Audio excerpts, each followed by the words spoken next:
आगामी नगर निकाय चुनाव को लेकर आज उत्तर प्रदेश के मुख्यमंत्री योगी आदित्यनाथ जनपद शामली पहुंचे। उन्होंने नगर पालिका और नगर पंचायत के अध्यक्ष पद के प्रत्याशियों के लिए लोगों से उनको अपना समर्थन देने की अपील की। इस दौरान शामली की धरा से योगी ने एक नया नारा दिया, नो कर्फ्यू नो दंगा, यूपी में सब चंगा। आपको बता दें कि उत्तर प्रदेश के मुख्यमंत्री योगी आदित्यनाथ आज शामली जनपद के दौरे पर थे। उन्होंने शामली शहर के वीवी इंटर कॉलेज में एक विशाल जनसभा को संबोधित किया। आने वाले नगर निकाय चुनाव में भाजपा के समर्थित उम्मीदवारों को अपना पूर्ण समर्थन देने की अपील की। योगी ने कहा कि शामली वो क्षेत्र है जहां पर पहले दंगा हुआ करता था। लोग शामली को दंगा जिले के नाम से जानते थे, लेकिन आज शामली की पहचान बदली है। योगी ने कैराना पलायन का मुद्दा भी उठाया। उन्होंने कहा कि पहले कैराना और कांधरा से व्यापारियों का पलायन होता था, लेकिन आज पलायन कराने वाले और दंगा कराने वाले लोगों की गर्मी शांत हो चुकी है।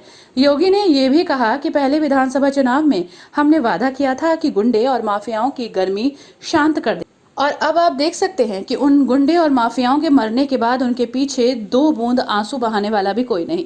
योगी आदित्यनाथ ने शामली से एक नया नारा भी दिया, जिसमें उन्होंने कहा कि नो कर्फ्यू नो दंगा, यूपी में सब चंगा। नहीं कर सकता व्यापारियों से। आज हम स्वनिधि योजना का लाभ देने का काम कर रहे हैं। आज भाइयों बहनों, शोधों का आतंक नहीं, आज तो स्वनिधि योजना का लाभ हम दे रहे हैं और सेफ सिटी आज प्रदेश के अंदर पहचान बन रही है। और इसीलिए मैं आपसे कहने के लिए आया हूं, नो दंगा नो कर्फ्यू यूपी में, यानी नो कर्फ्यू नो दंगा, यूपी में सब चंगा। नो कर्फ्यू नो दंगा, यूपी में चंगा है ना। अब कर्फ्यू नहीं, कांवड़ यात्रा निकल रही है ना, खुश है ना। एक कर्फ्यू लगाने वाले भी आए होंगे आपके यहां चुनाव में वोट मांगने के लिए, आएंगे, गिड़गिड़ाएंगे। इनकी बातों में विश्वास मत करना।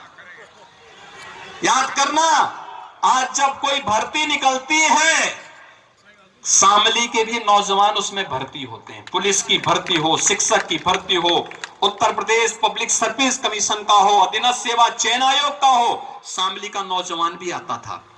इससे पहले शामली और मुजफ्फरनगर के किसी नौजवान की भर्ती नहीं होती थी। 2017 के पहले नहीं होती थी। और इसी प्रक्रिया में आपसे कहने के लिए आया हूं, जो माफिया, जो अपराधी धमकी देते थे, आज आप देख रहे होंगे उनका कोई 2 बूंद आंसू बहाने वाला भी नहीं कोई है, सब गायब। मैं इसलिए आगे नहीं बोल रहा हूं, कहीं हो ना जाए फिर कुछ और। इसलिए भाइयों बहनों, मैं आप सबसे आह्वान करने के लिए आया हूं, अब यूपी में कोई माफिया रंगदारी नहीं वसूल कर सकता। उत्सव मनाए जाते हैं, अब उपद्रव नहीं, उत्सव प्रदेश है हमारा। अब माफिया नहीं, महोत्सव का प्रदेश है हमारा। भाइयों बहनों, याद करिए, आज से 6 साल पहले शामली जनपद की क्या स्थिति हुआ करती थी। किराना का पलायन, कांधला में पलायन, गुंडा राज, दंगों का दंश, बुनियादी सुविधाओं का अभाव, यहां के नौजवानों को नौकरी नहीं मिलना, रिस्क लेकर के जो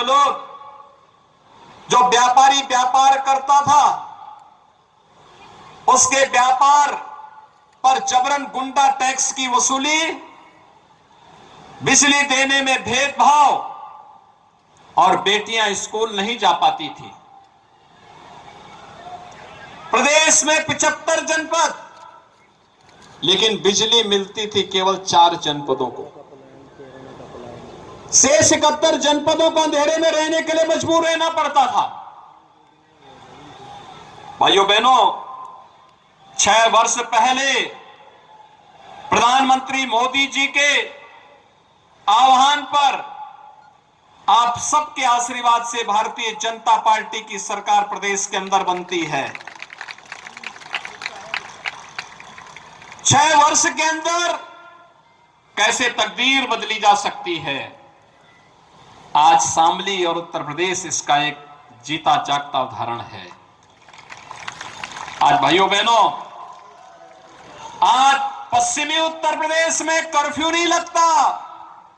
आज कावड़ यात्रा निकलती है, कावड़ यात्रा, याद है ना? आज कर्फ्यू नहीं, आज दंगा नहीं, आज गुंडा टैक्स नहीं। गुंडा टैक्स वसूली करने वालों की सबकी गर्मी शांत हो गई ना। मैंने कहा था ना विधानसभा चुनाव में, मैंने कहा था देखो निश्चिंत होकर के काम करिए। और मैं तो आभारी हूं पश्चिमी उत्तर प्रदेश की माताओं और बहनों का, जिनका सर्वाधिक आशीर्वाद मिला था। उन्होंने कहा न जाति, न मत, न मजहब, केवल और केवल कमल का फूल देख करके हम लोग भारतीय जनता पार्टी को वोट देंगे। हमारा व्यापारी भाई सुरक्षित है, बेटियां सुरक्षित हैं, अन्नदाता किसान जो भीषण गर्मी में भी अपना पसीना बहा करके अन्न उत्पादन करता है, लेकिन जब इससे पहले अपने खेत में जाता था तो उसका इंजन चोरी हो जाता था।